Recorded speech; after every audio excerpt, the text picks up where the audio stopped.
রাধা দে বন্ধুরা, তনুজা রাঁধুনি চ্যানেলে তোমাদেরকে স্বাগতম। আজকে পোলট্রি চিকেন বানানো দেখাবো। আগে আলুটা ভেজে নিব। ভাজা হয়ে গেছে, এখন নামাবো আলুটা।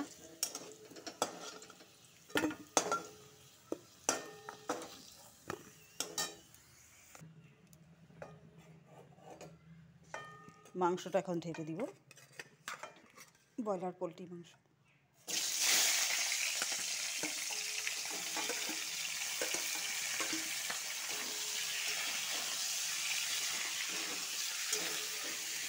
আমরা সবাই জানো এই মাংসটা একটু নরম থাকে, সফট থাকে। এতে কাড়া করে ভাজবো। কাড়া করে ভাজলে জিনিসটা অল্প টাইট হয়, তো নরম থাকে না।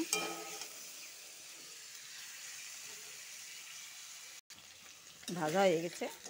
এইভাবে আগে ভাজে নিলে খেতে একদম সেম লোকাল মুরগির মতন লাগে। ব্রয়লারের যে একটা নরম ভাবটা আসে না, শক্ত থাকে। নামাবো এটাকে।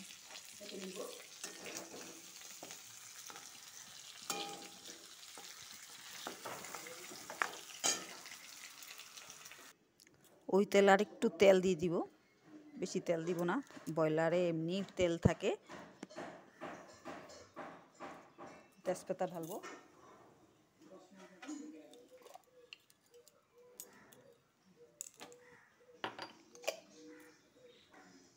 পাঁচফোড়ন দিব, 3-4টা এলাচি এভাবে ঢেলে দিব।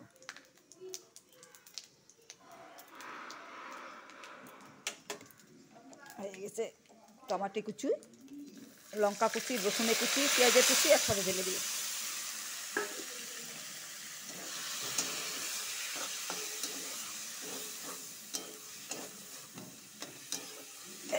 সবগুলো উপকরণ ভালো করে ভেজে নিব।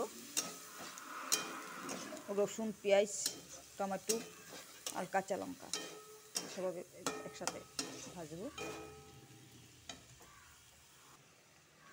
পরিমাণ মতন নুন দিয়ে দিব আর হলুদ দিব। এটা ভালো করে ভাজবো।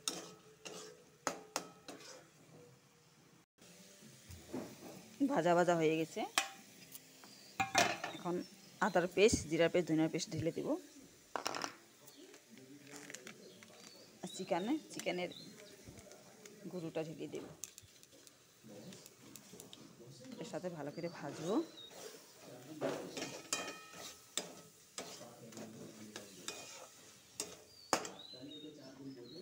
আলুটা, চিকেনটা ভাজাটা এখন ঢেলে দেব। ওইটার সাথে আবার ভালো করে ভাজবো।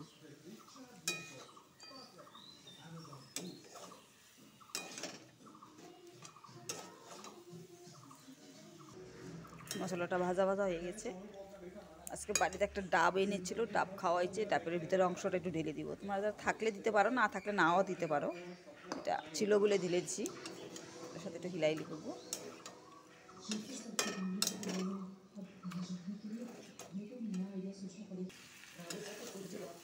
ভাজা ভাজা হয়ে গেছে, গন্ধ সুন্দর বেরিয়ে গেছে। এখন অল্প করে গরম জল ঢালবো।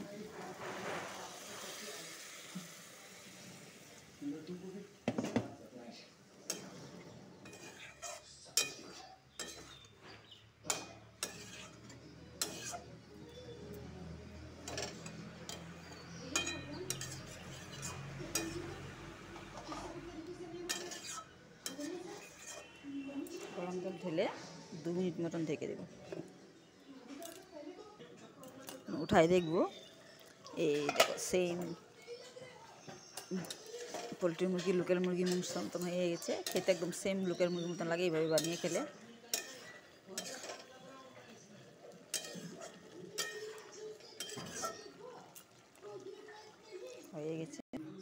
হয়ে গেছে।